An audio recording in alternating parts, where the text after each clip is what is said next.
Hello, hello, hello. Welcome everybody. Happy VMR. I bet those of you who are in the waiting room surprised, like, wow, they're actually starting on time. Yes, we are. It's a new world in CP solvers today. We're probably only last for today. And yes, there's a reason. Unfortunately, I have to leave a little bit early today, a few minutes early, because I'm working on the inpatient side. But I'm very, very excited today because we are huddling internally within the CP Solvers Academy and have our case presenter, Jimena, who you will meet in a moment, present a case. And it'll be co-discussed by the one and only Ibrahim, who I feel like I was trying to mentally plan for what I would say about Ibrahim today, which I always do. And I was reflecting on our first ever discussion many, many, many months ago and what has happened since. And it's incredible to have seen Ibrahim's growth and impact in CP solvers in such a short period of time. He is co-leading and spearheading one of the most cool initiatives we've had in CP solvers, which is the monthly VMR recap episodes that you see.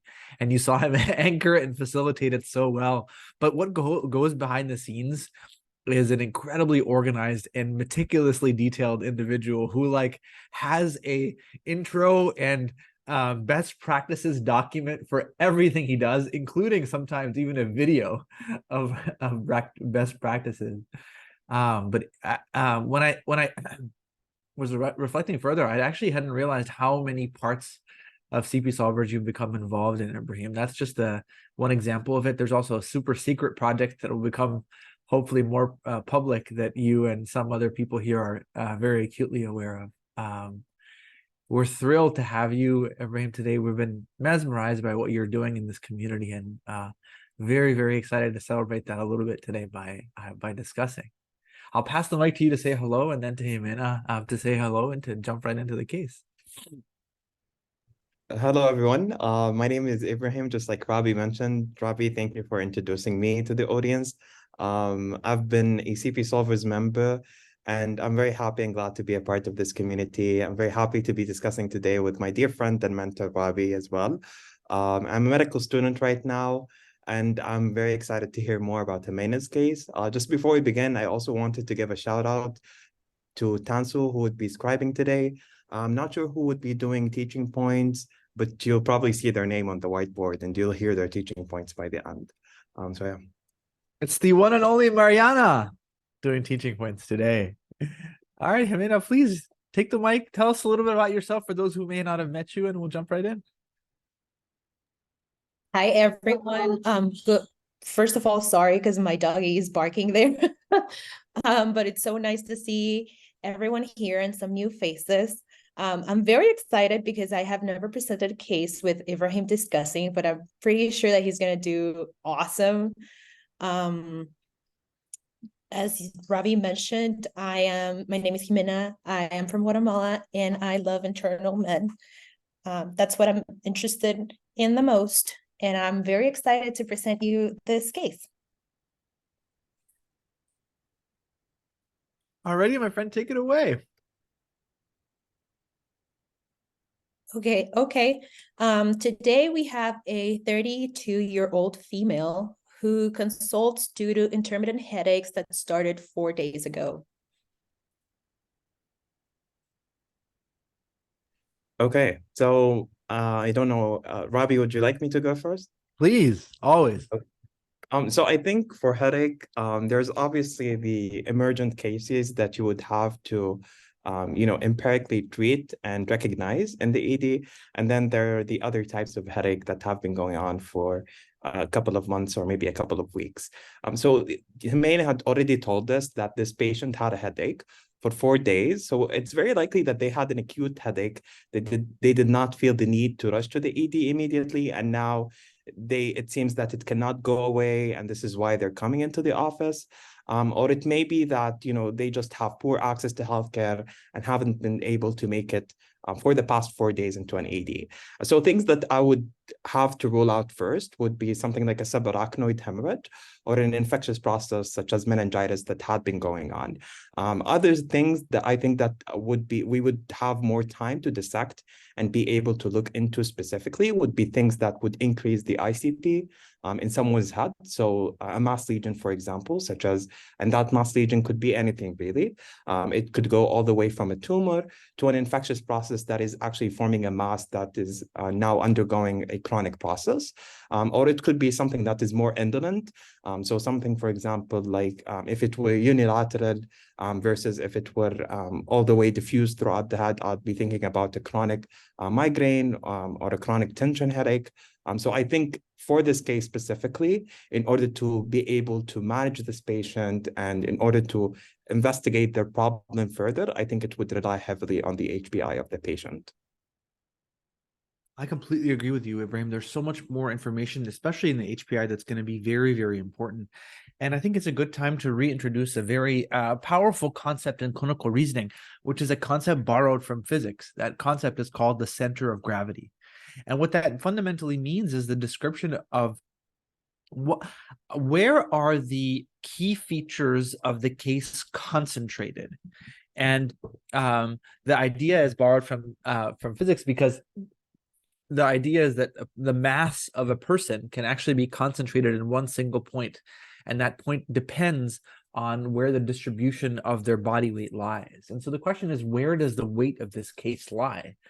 And we haven't talked to the patient yet to understand what accompanying symptoms she has with her headache. And it's often the accompanying symptoms that give profound insight into the mechanism of the headache. So if we hear that she has headache and right arm weakness, or if we hear that she has headache and neck stiffness, or if we hear that she has headache and jaw claudication, or headache and fever, or headache and weight loss, all of a sudden it becomes much more about using the headache as a localizing clue rather than as the dominant feature. So for example, if we later learn that she has right arm weakness, we would probably have a much easier time solving the problem by saying that the headache localizes the weakness to the brain as opposed to the other way around. So the first step in a patient with a headache is to try to understand what is the center of gravity. Is it more diffuse and has other accompanying features, neurologic, meningeal, vascular, or systemic? Or is the headache the only thing that the patient is experiencing? And if the headache is the only thing that the patient is experiencing, it becomes an interesting exercise. What kinds of bad things cause headache alone? That's very tricky and very subtle. But there are some diseases that actually sneak up on us and ultimately cause devastation, but begin so with just a headache. Because what you're really trying to prevent is that the ache is warning the patient that something worse than just pain is coming, right? For most people who have pain alone for a long time, they probably will always just have pain alone. 4 days is too soon to know whether this will just remain as a pain forever, which is the definition of a primary headache syndrome. Migraine, pain, maybe some other small things, but mostly pain forever. Tension headache, just pain forever. Cluster headaches, pain forever. What we're trying to do is to make sure that pain isn't followed by neurological catastrophe, followed by meningeal catastrophe, followed by vascular catastrophe, or followed by systemic catastrophe. So the two steps are there any other accompanying non-pain clues? And if there aren't, what kinds of things are bad acutely, but initially just present with headache? So I'll pass the mic to Jimena to help us figure out what the center of gravity of this case is. when I'm presenting cases, I love to just say the chief complaint because I feel like that's where the schema is and that's where we can start, like guiding everything. So I love how you guys have laid out everything for us now. So talking a little bit more about the patient, she reports that approximately 6 days ago, she started with general malaise and feeling a little bit more tired. 2 days later, she started having the headaches and it was distributed on the entire head. She had mild photophobia and nausea. She attributes the nausea to the pain. And it was so bad that she had to miss work on the last 2 days. At the beginning, the headaches resolved with acetaminophen and NSAIDs, but they don't work anymore. And she doesn't know if she had a fever because she never used a thermometer, but she felt really hot at times. And she also said that she developed some back pain, but she attributes it to laying down in bed too much for the past 2 days, where the headache was very, very limiting.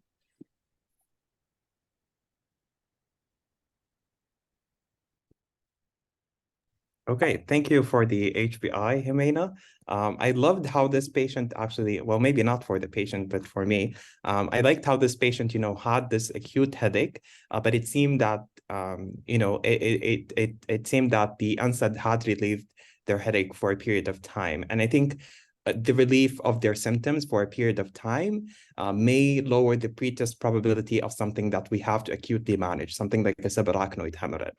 I think this is the most prominent feature that I got from this patient's history. Something that I would probably delve in more is, the characteristic of the headache that seemed to rebound after the initial improvement. So after the NSAID, was there something specifically that may have aggravated their headache, or did it come on all of a sudden? I think also you mentioned that the patient has a diffuse headache all throughout the head with some photophobia. I think when we hear about something like that, the first thing that comes into everyone's mind is probably migraine, even though migraine typically, usually comes only unilaterally, but we also have to keep in mind that a subset of patient might not have the typical presentation of a migraine. However, something that lowers the pretest probability for a migraine, for me at least, is for how long this patient had been having their headache. So migraine only comes, for 72 hours maximally. So the fact that this patient had their symptoms for 4 days definitely lowers the pretest probability for something like a migraine. And then the fatigue itself, I'm not sure if I would say that that has to do with an underlying inflammatory condition, just because the fatigue started only a week ago. If it had been going on for an indolent course, I'd be thinking about something like giant cell arteritis, where you have an inflammatory condition that could present initially with a headache. But Rabih, I'd love to hear more from you as well. I'm just so glad that Jimena isn't giving us the harder problem of a headache alone. And it's amazing how much progress I can hear that you're making with the accompanying features. And I latched on to the same accompanying features that you did, which is that the patient was malaise and has photophobia. And I think the photophobia is very, very telling here. If you're systematic about photophobia and that's all you know about the patient, you first have to ask, is it a problem with the eye, or is it a problem with the brain? Because there are many ocular symptoms or diseases that cause photophobia, including a keratitis and acute angle closure glaucoma. So it's really important whenever you have photophobia to ask yourself, is this photophobia with a red eye, or is this exam negative photophobia? And that's key.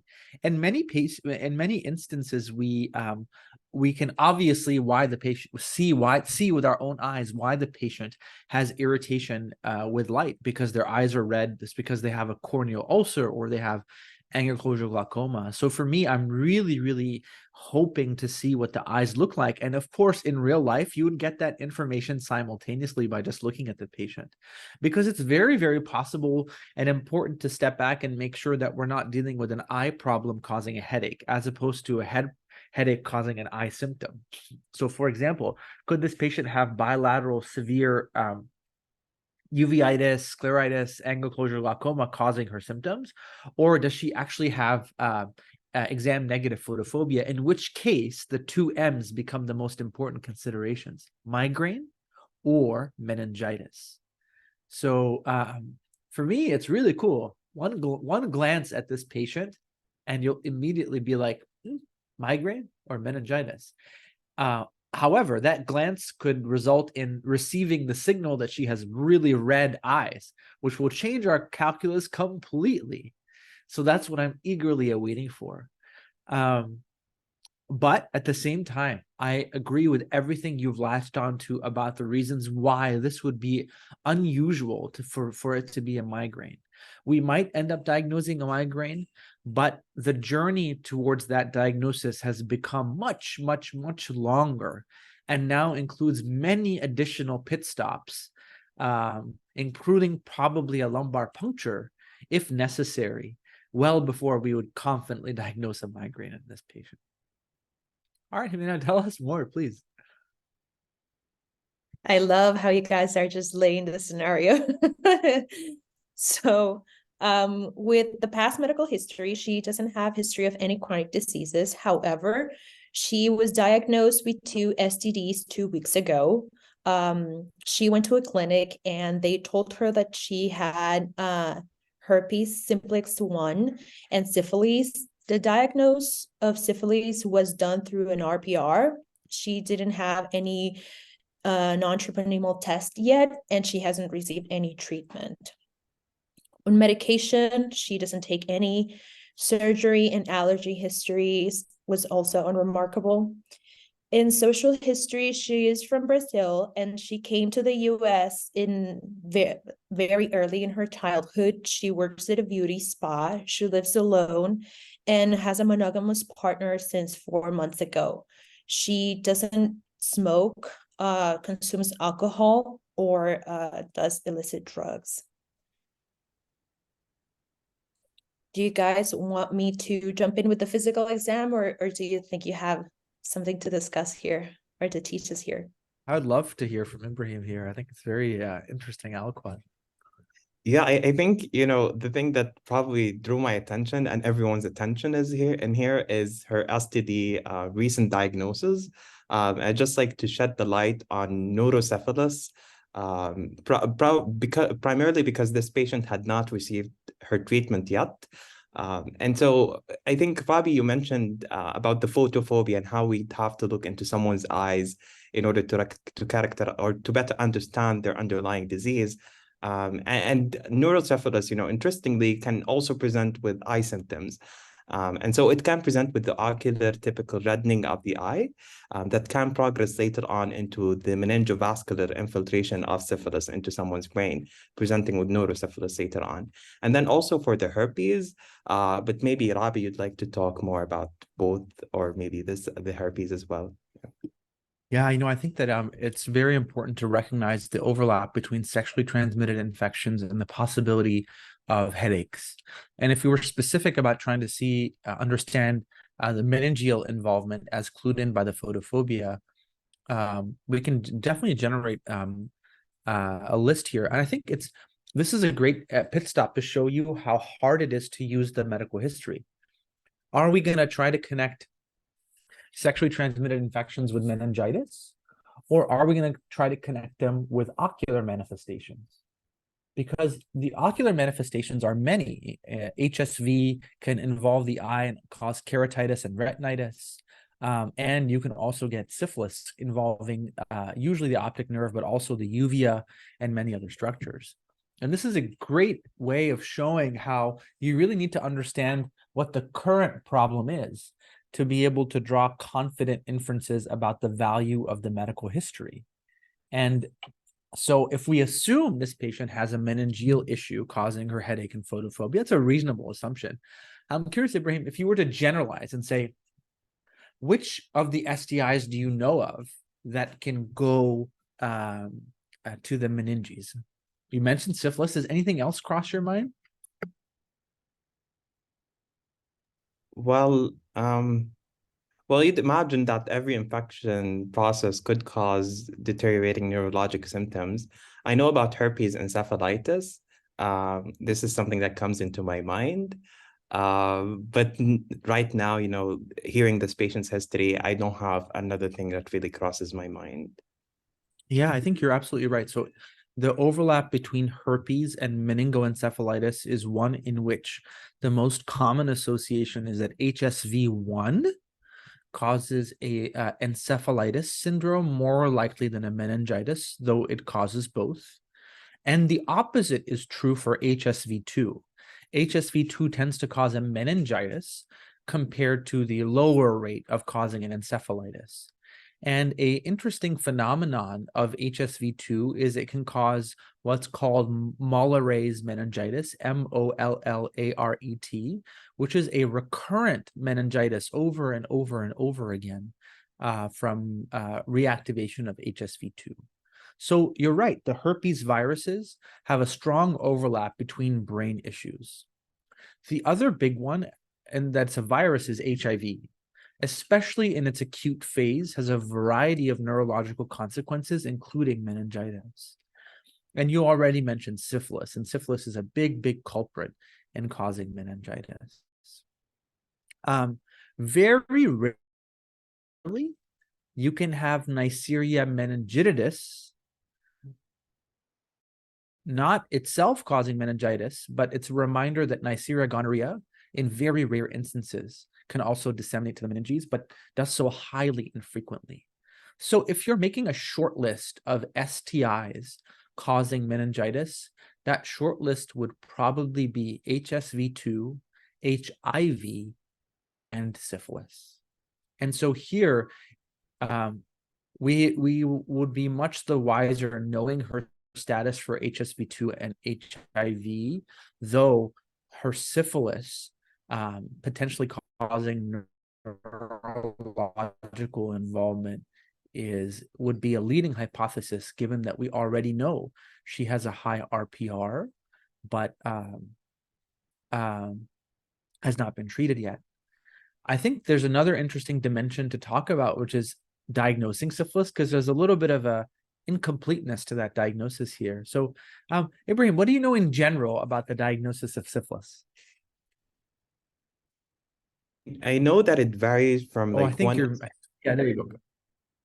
I know that it varies from one institution into the next, but typically what you want to do is that you want to start with a non-treponemal test and then follow it up with a treponemal test to confirm the diagnosis. But I think for this patient, that probably wouldn't be enough. So we'd probably also go for an LP, just to evaluate also for the risk of neurosyphilis that this patient might have. Yeah, superb. Yeah, if we get to neurosyphilis, we can talk about how to do that. It gets very tricky, but you're right. There are two tests. There's a treponemal test, which is a very specific test that has near perfect specificity and very high sensitivity. The treponemal tests. Those look for specific antibodies to the treponeme. The only flaw in the treponemal tests is that they don't provide a titer that you can follow. And so you never know if your patient had or has syphilis. It'll always be positive if the patient has ever had the disease. So given the high rate of reinfection of syphilis, the role for non-treponemal tests is to be able to trend response to treatment and to diagnose reinfection. So the treponemal tests are so good. They're very specific. They're very sensitive, but they stay positive forever. And so you never know if your patient responded well to treatment, because it'll be positive no matter what. And you'll never know if your patient got reinfected, because it'll be positive no matter what. And that's the role that the non-treponemal tests play. Okay. All right. Why don't you give us more information, please? Thanks for that quick review for syphilis. I think we all needed it because that's a kind of hard topic. But going back to the patient, her vital signs were 123/76 for the BP, pulse 102, respirations 23, saturation 96 at room air, and temperature 37.6 Celsius. The patient looked in discomfort due to the headache. Her neck was supple without any knuckle rigidity. Her pupils were equal, round, and reactive to light. There was no photophobia present at the moment of the exam. Cardiovascular, regular rhythm with no murmurs. Pulmonary, abdominal was unremarkable. She didn't have any rash on the skin. We did check the urogenital area, and she had scattered painful vesicular erythematous lesions on the area between the vagina and the anus. And neurological, she was alert and oriented in person, time, and space.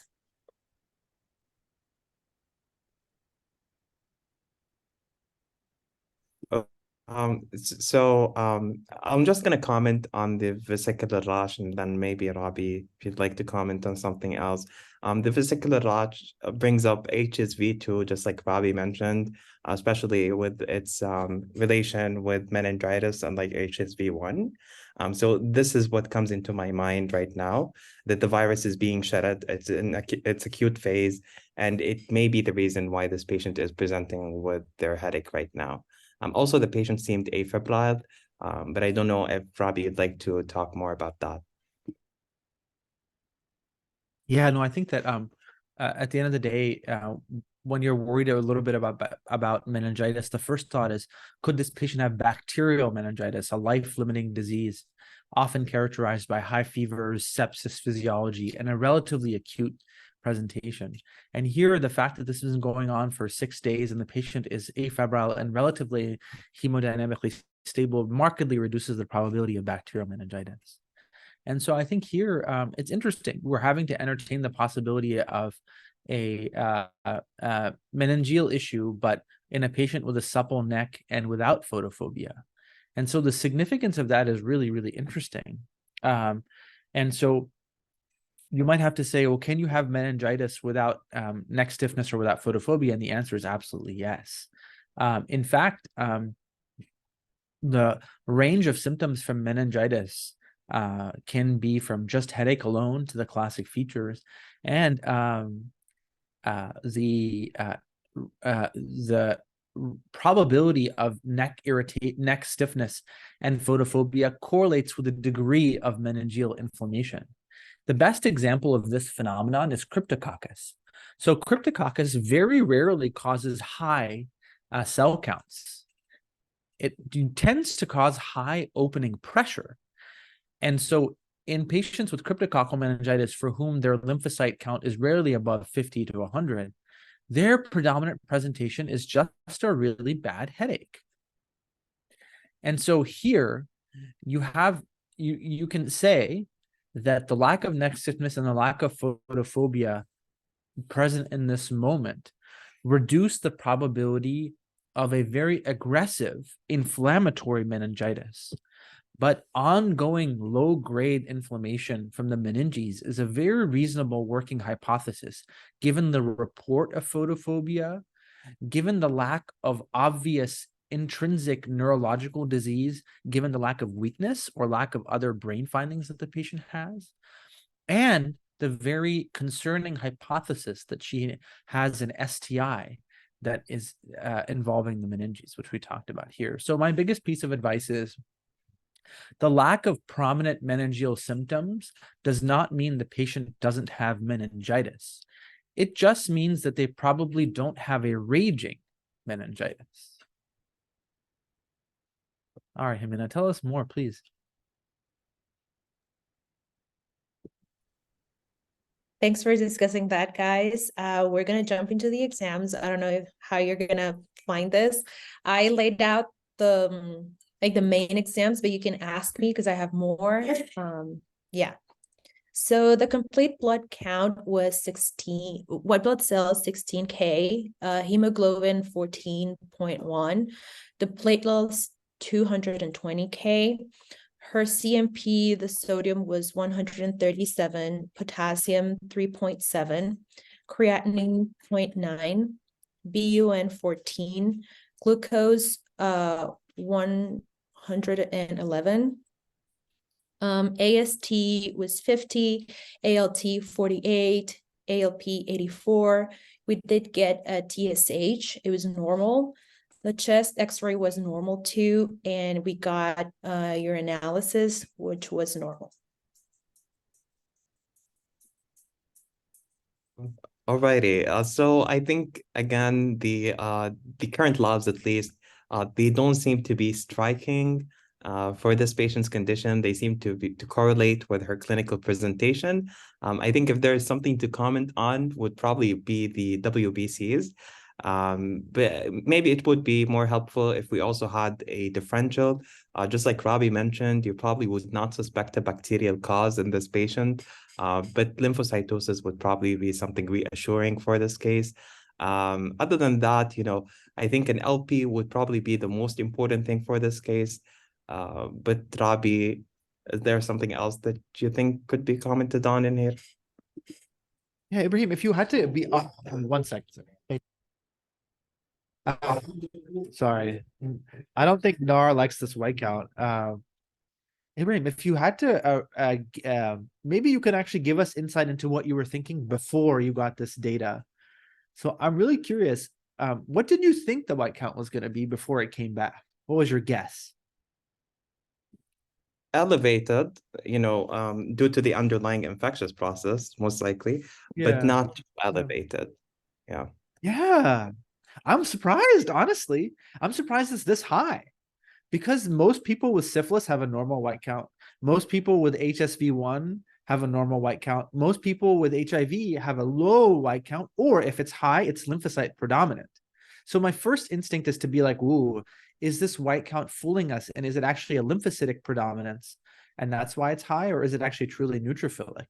Because the mind assumes it's neutrophilic. But if it's neutrophilic and this high, we might have to reassess the prior conclusion that this might not be raging meningitis, because while the patient doesn't have any photophobia or have any neck stiffness, the degree of leukocytosis caught me by surprise as well. So I'm curious, what would you think is actionable? What would you do differently based on the fact that it caught you by surprise? At least the degree of it caught you by surprise. Well, maybe just like you mentioned, I'll probably look into the differential. That would be the first thing that I'd do. But then also, reassessing the patient and their physical symptoms as well as the clinical exam, I think could go a long way as well. You got it, of course. I think that I think that the other thing that might happen in real life is you sort of dot your I's and cross your T's and maybe get a chest x-ray to make sure the patient doesn't have an oligosymptomatic pneumonia. But then after that, I think you're probably going to have to do a lumbar puncture. Have you ever done a lumbar puncture before in real life, Ibrahim? No, no, because our hospital goes with a policy for minimizing errors, so only attendings get to do that. I see. Amazing. Even residents. I see. Gotcha. Well, I can't wait to hear about your first one that you'll do in real life. It's quite the experience.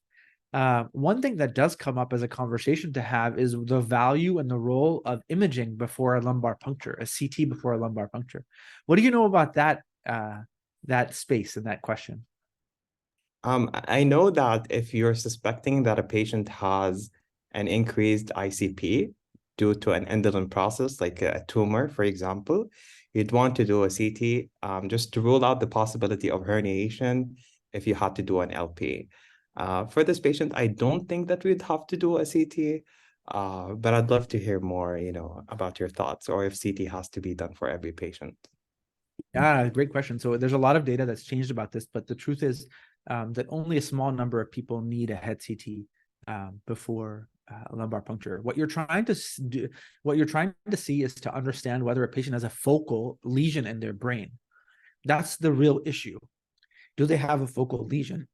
And the reason that's an issue is if you put a lumbar and drain and you remove fluid and there's a focal lesion, you can cause herniation. You can essentially suck the brain downwards.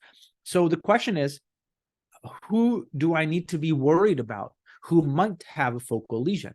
And the answer is pretty simple. A person with either a history of a focal lesion or who is presenting with focal signs, a seizure, weakness, so on and so forth.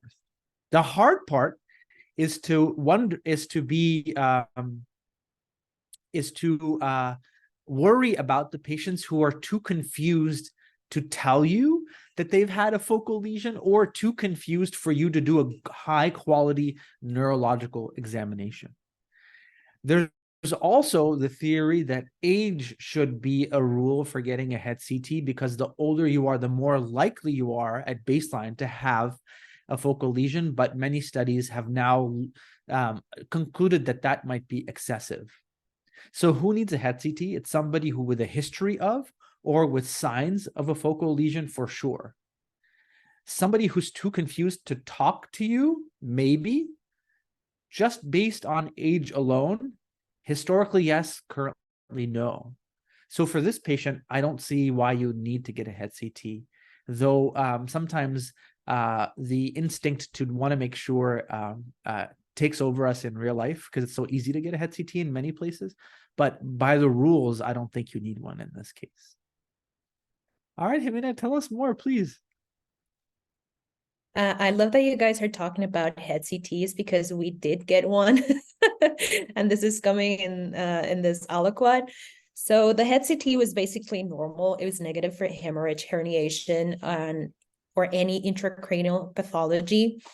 I saw in the chat that a lot of people were asking for the HIV. It was negative too, because of the history of this patient coming from Brazil. She also got a PPD, which was negative. The blood cultures were negative, and the HSV, IgM, and IgG were negative too.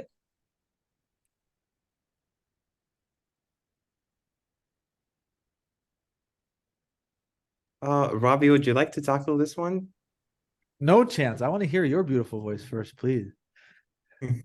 Okay, so I think again, so on CT, we did not hear about any mass lesions. You know, I just realized that this patient is coming from Guatemala, right, Jimena? No? No, this case was in the US, but the patient Oh. was born in Brazil. Yeah. Oh, okay. So, if they were coming from somewhere endemic for cysticercosis, the CT would probably be, you know, on the first list of tests that I would order for this patient. But since they're coming from the US, you know, the probability comes down now, and with the negative head CT, it's much more lower as well.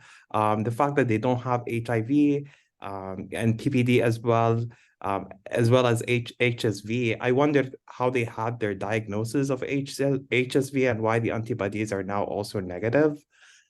Maybe you'd have to repeat the test or look into the patient's file about their previous positive result. But something that I'd probably pursue after hearing about the CT result is an LP for this patient. But I wonder if there's something else that you would also order at the moment, Rabih. Ibrahim, I think you and I are suffering from a case presenter who is very, very skilled and like really giving us piecemeal. It's been about 35 minutes and we've talked about so many different topics and still feel edgy about what the final diagnosis is. And that's the best kind of conversation, right?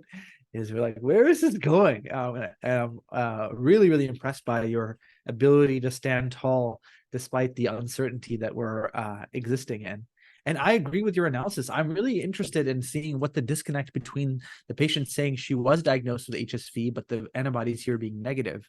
It might just be that we're talking about different HSVs, that it's HSV1 that was tested before, and now this is HSV2, or we might be dealing with a scenario that is not uncommon, which is that a DNA-based test was positive, and the antibodies have yet to become positive.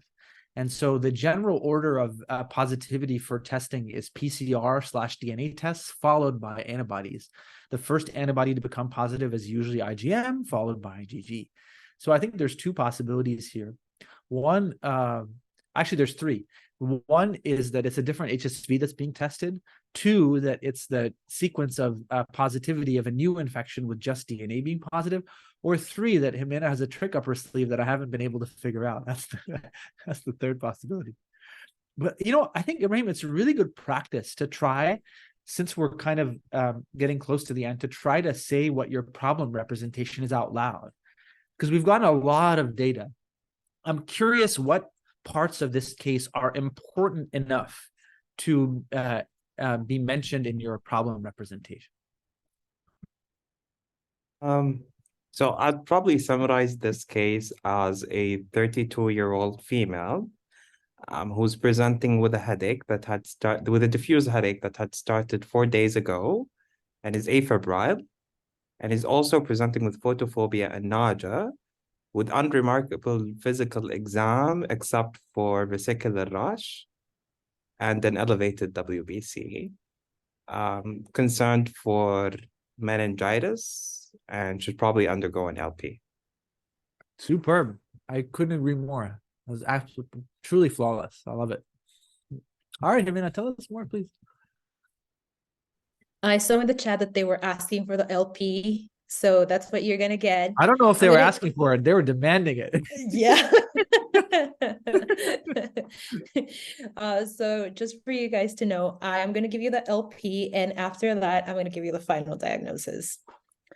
So the opening pressure was 19 centimeters of water. The white blood cell count was 166 cells. The neutrophils were 67%, 30% of lymphocytes. Protein was 61, and glucose was also 61. The cultures were negative. And we also got a cryptoantigen, which was negative, and mycobacteria PCR that was negative too.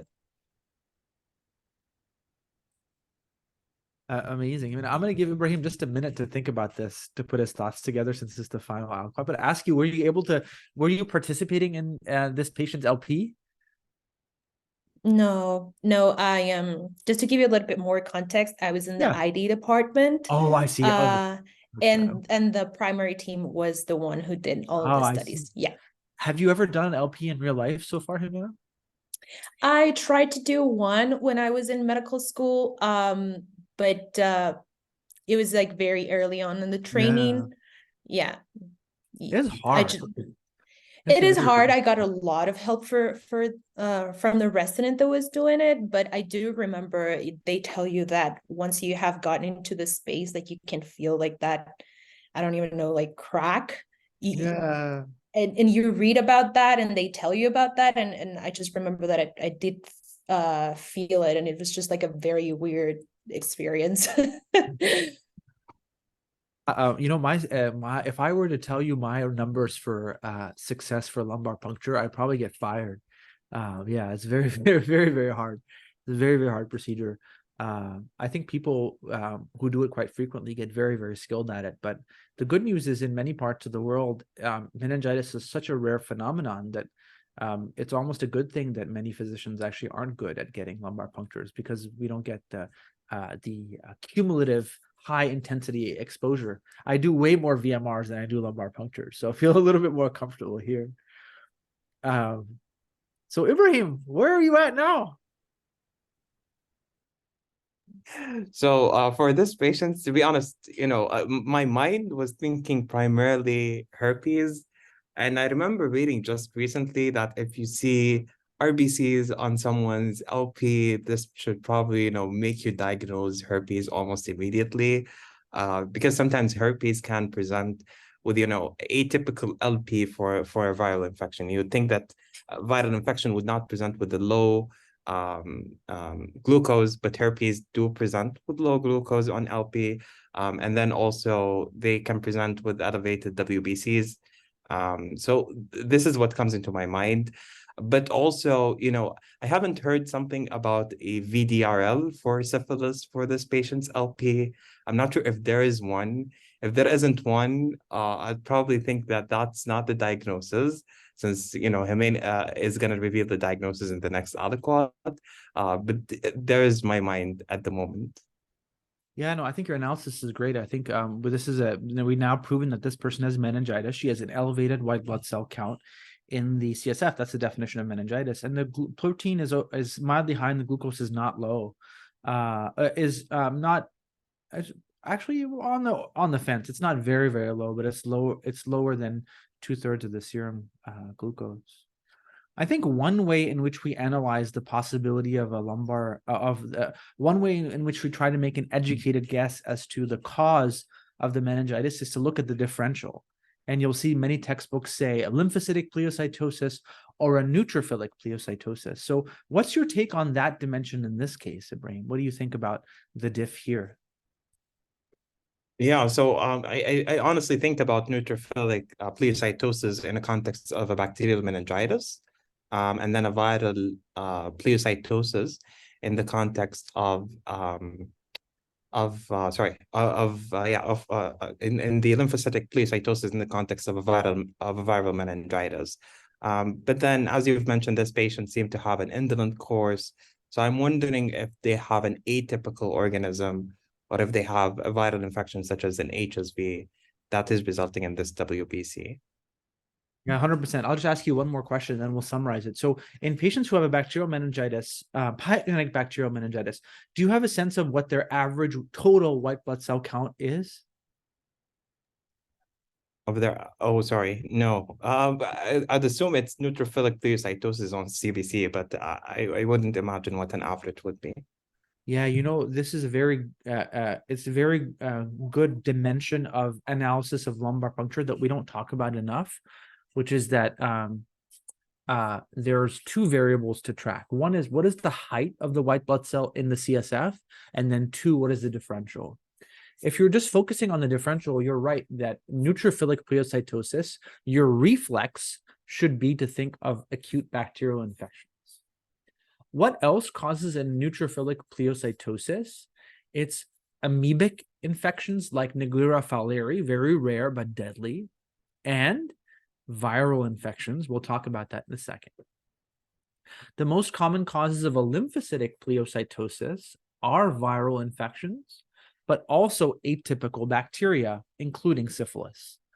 So if you're going by classic presentation of disease, a neutrophilic pleocytosis is bacterial or amoeba or virus, and a lymphocytic pleocytosis is virus or atypical bacteria.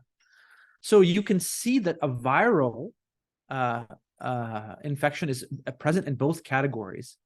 And what's the caveat? The caveat is the height of the white blood cells. In patients with pyogenic bacterial meningoencephalitis, their white blood cell average is usually over 600 or 700 and often reaches over 1,000. It's very, very, very inflammatory. Here, even though there's a neutrophilic pleocytosis, the height of the white blood cells is not in keeping with pyogenic bacterial meningitis or meningoencephalitis. So it would have you wonder what other causes of neutrophilic pleocytosis are there.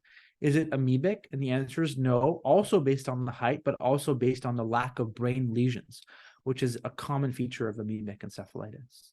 So here, if we're trying to decide between HSV, a virus, or syphilis, you would probably say that the neutrophilic pleocytosis favors a virus. And the classic description of viruses is early on, they cause a neutrophilic pleocytosis, and then later on, it becomes lymphocytic. So if you're just going based on the diff, you would probably go HSV. If you're going based on the height of the response, you would also go HSV, because syphilitic meningitis usually causes a very low-grade pleocytosis. We're talking double digits in most people, if at all anything. Some people just have an elevated protein. So both the height and the differential here favors viral. And I think we have to be a little bit careful, not just assuming this is a viral related to sexual activity, which would again suggest HSV2 more likely than HSV1, but both are possible. It's also possible this patient has HIV and the RNA is positive and the antibody is negative in the window period. That's also possible. But she could have a viral meningitis completely independent of her sexual infections. So in parallel, we should also talk about the common causes of viral meningitis. So when your brain engages viral meningitis, what causes come up in your mind? Oh, viral meningitis definitely would be something like an echo virus. Excellent. I think that will be on the first, and then the typical causes that we've just went on in this case. Exactly. You're right. The Entero, Echo, and Coxsackie family is the most common cause of viral meningitis worldwide, followed by the arboviruses, the viruses that are born from ticks and mosquitoes, like West Nile virus. So for me, I would say the most likely case here is a virus, though syphilis is a possibility. And you said it, the VDRL is a very specific test for neurosyphilis, but it's not that sensitive. And within the viruses, I think HSV2 is the most likely, but HSV1 is possible. But we can't anchor on the fact that she has an STI. She could totally have an enterovirus, or she could have an arbovirus. How does that analysis jibe with you? And any thoughts on it? Any questions before we pass the mic to Jimena for the diagnosis? Yeah, I just had one question, mainly because we don't see Lyme disease here, a lot. But I was wondering, as someone who lives in California, you probably see it a lot of times. So would you say that such a CSF analysis would also, um, comes into focus with the Lyme disease, or? Great question. Lyme disease has a CSF analysis that is essentially identical to its spirochete cousin syphilis. And so the vast majority of patients have a lymphocytic pleocytosis. I think it's a fantastic thought and definitely something to cross your mind in this case, especially if the viral PCRs are negative. Other thoughts or questions before we learn from Jimena? I think that's all from my side. Awesome. All right, terrific. All right, Jimena, what you got? Wow, guys, you never cease to amaze me because I just feel like you covered basically everything and more that we had discussed with this patient. Really, really, really incredible, both of you. And just to clarify on the syphilis, because this patient diagnosis of STD was done in an STD clinic. It wasn't done per se in the hospital. So we just repeated all of the exams, and then her RPR was still positive at the hospital, but then the treponema antigen was negative. So we were able to rule out syphilis. Then we got a PCR for HSV1 in CSF, and it was positive. So that was the final diagnosis for the patient. This was such an amazing case because the presentation of her was just so all over the place in the sense that like nothing was pointing us to anything. Everything was just like in the blur. And I personally love ID. That's why I was doing the rotation in the ID department. And I just want to shout out to the ID doctors because they were basically the ones who caught this patient in the early phases of the viral meningitis. We were consulted for this patient mostly for the STD management. And then it was the attending and the fellow who were just like, something about this is just not right, and started just asking more and more questions and just, pointing the primary team to do the LP just to rule it out. And it turned out that that was the diagnosis. So it was an amazing case. And something that Rabih also discussed was the fact that the antibodies, the IgM and the IgG were negative. And we also thought about that. And we just thought that we caught the patient in such early presentation that the antibodies weren't positive yet, because this was the first time that she was diagnosed with an STD. Mariana, Mariana, I just made you co-host, by the way. I'll explain in a second. But Jimena, that was an amazing presentation. I think that your joy for ID definitely shines through this case and how much you seem to enjoy it. And I agree with you. I think ID doctors are the most thorough. I don't know. I just have so much respect for what they do. I feel like they never miss a case, and they have so much complexity, so many different infections, so many different kinds of treatments, so many different kinds of issues, and they always seem to get it right every time. It's really, really cool. I wouldn't be surprised at all if we're leaning on you to diagnose ID cases a few years from now. I'm curious, what do you think the biggest takeaway for you in this case? What did you really upload as a defining feature of this case for you? I think it was the STD history and the general physical exam. I feel like we all as health professionals kind of run away from those exams because they are uncomfortable for us and also for the patient. And when we saw the patient, she had been in the ID department, not in the ID, in the ED department for a while. Um, and we were the first doctors from all the doctors that she was seeing that were actually like, can we check these lesions that you're mentioning? And that's how we discovered that the lesions were still pretty active. The patient was very ashamed of being diagnosed with an STD because it was her first time. So she was trying to like dismiss and not talk about it, and that's why she was not telling that the lesions were still very painful. So that was the key part for the case, for the attending and the fellow to just say, you know what, like she has a headache, she's young, this is the first time, like let's just check, because this is the type of diagnosis that if you just pursue it and it's negative, it's okay, but if you don't and it's positive, it can be very limiting. Amazing. So that was the biggest takeaway for me. Never run away from uncomfortable exams, even if they are uncomfortable.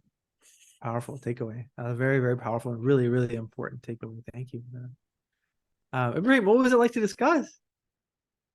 Well, I'd like to thank Humena first for bringing on this case. This is my first case of actually seeing someone. You usually see it on practice exams, on done exams we usually take at our college. But this is my first time seeing a patient who had actually been affected with HSV meningitis. So thank you, Humena, for bringing on this case. I liked how, the ID docs also went on through this mind journey of making sure that this patient does not actually have the herpes meningoencephalitis, even though they did not have positive antibodies. For me, discussing the case, it was fun. Thank you for all the help that I got throughout the case itself, especially in interpreting their lab data. So thank you, Rabih. It's always a pleasure discussing with you. I'm very excited to hear more from Mariana regarding the teaching points. A pleasure is all mine, Ibrahim. I think you did an outstanding job. You were cool, calm, collected. You were honest about what you knew and what you didn't know. And I think you were vulnerable and confident at the same time. It was really, really cool to see. I'm really sorry that I have to leave to make it to work on time. So I will bask in your teaching points, Mariana, on YouTube and celebrate them there. I made you the host. So when you're done, please just end the meeting so we don't catch a glimpse of you in your room after this meeting. Thank you. All right. Thank you, Humena, for this amazing case. Congrats, Ibrahim, for this amazing discussion. And thank you, Ravi, for this amazing discussion as well. So let's go for the teaching points. So we started with headache, and for headache as the chief complaint, we have to rule out emergencies such as subarachnoid hemorrhage and meningitis. And also, it's important to think about the central gravity of this case. Where is the problem concentrated, and thinking in associated symptoms, because the associated symptoms could give us insights about the mechanism of the pain. And also, we have to think if the headache is the only symptom, because if it is, the ache is warning the patient that something worse can be coming. But when you have only pain for a long time, you probably have only pain forever. So it's not alarming. It's nothing important here. But 4 days isn't enough to predict. So you have to further investigate this patient. And also, we had the HPI with fatigue and photophobia. So with fatigue, we started to think about underlying inflammatory conditions, and photophobia, we started to think if it's a problem with the eye, for example, acute angle closure glaucoma, or if it's a problem with the brain. So this is importance of the physical exam here, because if the patient had red eyes, she could have an eye problem causing headache. It would be like less important to do a lumbar puncture, for example. And with the past medical history, we figured out that the patient was recently diagnosed for STDs. And at this moment, we started to think about neurosyphilis that could present with eye symptoms due to meningeal infiltration. And then we discussed how difficult it is to connect past medical history of chief complaint, because we could be discussing meningitis or uveitis, for example. And then the patient also had been diagnosed for HSIV1, and we can think in encephalitis more than meningitis for HSV1, while for HSV2 we think in meningitis more than encephalitis. And the main causes of STI triggering meningitis would be HSV2, HIV, and syphilis.